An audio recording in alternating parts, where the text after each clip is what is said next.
तो ईडी की कार्रवाई को लेकर तमाम सवाल विपक्ष उठा रहा है। तो महिला आरक्षण बिल को लेकर भी लगातार सदन के अंदर चर्चा चल रही है। शाम 4 बजे इस पर वोटिंग होनी है। इससे पहले जेडीयू नेता लल्लन सिंह बोल रहे हैं, सीधा आपको लिए चलते। मैं इस प्रधानमंत्री, आदरणीय प्रधानमंत्री जी के इस ऐतिहासिक पहल जो ये 3 विधेयक लाके उन्होंने सदन में किया है, मैं उसके समर्थन में खड़ा हूं और मैं उसका पूर्णतः समर्थन करता हूं। महोदया, आदरणीय प्रधानमंत्री नरेंद्र मोदी जी का शुरू से, प्रारंभ से, माननीय सदस्य सभी अपने अपने स्थान पर बैठ जाइए प्लीज। माननीय सदस्यगण प्लीज अपने अपने स्थान पर बैठ जाइए प्लीज। माननीय सदस्य इस तरफ भी प्लीज। माननीय महोदया, कंटिन्यू। महोदया, प्रधानमंत्री जी का शुरू से, प्रारंभ से एक विजन रहा है और वो विजन रहा है सबका साथ, सबका विकास, सबका विश्वास और सबका प्रयास। आज जो ये 3 विधेयक, संविधान संशोधन विधेयक और 2 विधेयक जो सदन में लाए गए हैं, वो उसी दृष्टिकोण को ध्यान में रख के लाया गया है।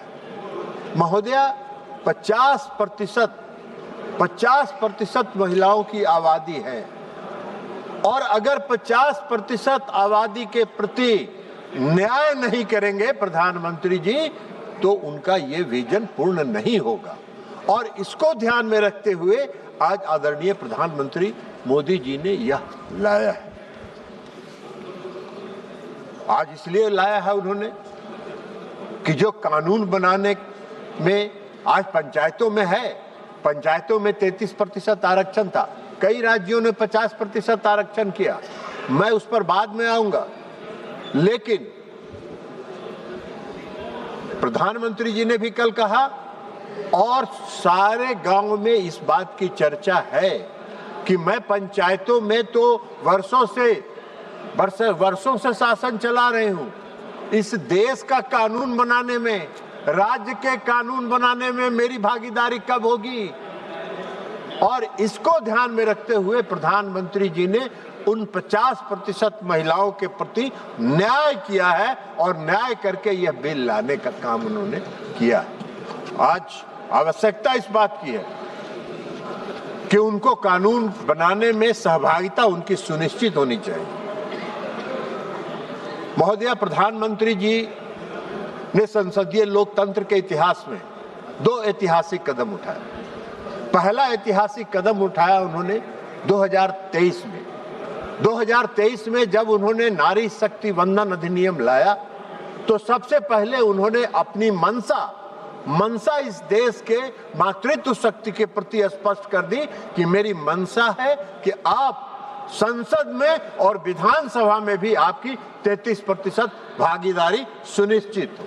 ये उन्होंने लागू करने का काम किया। तो दूसरा पहल, संसदीय लोकतंत्र के इतिहास में दूसरा पहल आज का पहल है, जो प्रधानमंत्री नरेंद्र मोदी जी ने उसको सरजमीन पर उतारने के लिए, उसको सच्चाई में परिवर्तित करने के लिए यह संविधान संशोधन विधेयक लाने का काम किया है।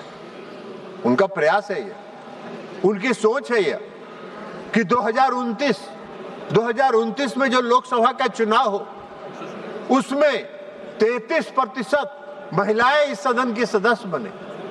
और आप कल्पना कर सकती हैं महोदया, आप कल्पना कर सकती हैं कि 19वीं लोकसभा का परिदृश्य क्या होगा जब पूरी दुनिया देखेगी कि भारत के संसद में 33% महिलाएं आके बैठी हैं और वो उसकी भागीदार हैं। सरकार के कामकाज में वो भागीदार हैं, सरकार में उनकी सहभागिता है। यह काम ऐतिहासिक करने का काम उन्होंने किया और इसलिए और इसी को ध्यान में रख के उन्होंने परिसीमन आयोग बनाने के लिए भी अधिनियम लाया। अब परिसीमन आयोग का क्या काम है? परिसीमन आयोग का काम है कि देश की आबादी के आधार पर विधानसभाओं में 50% सीट बढ़ा दी जाए। 50% अगर सीट बढ़ जाएगी तो स्वाभाविक तौर पर लोकसभा में भी सीटें बढ़ जाएगी और उसमें 33% महिलाओं को आरक्षण मिलेगा। इसमें कौन सा गुनाह है? इसमें कौन सी है? 2011 का सेंसस हो या 2023 का सेंसस हो, 26 का सेंसस हो, इसमें क्या अंतर पड़ना है?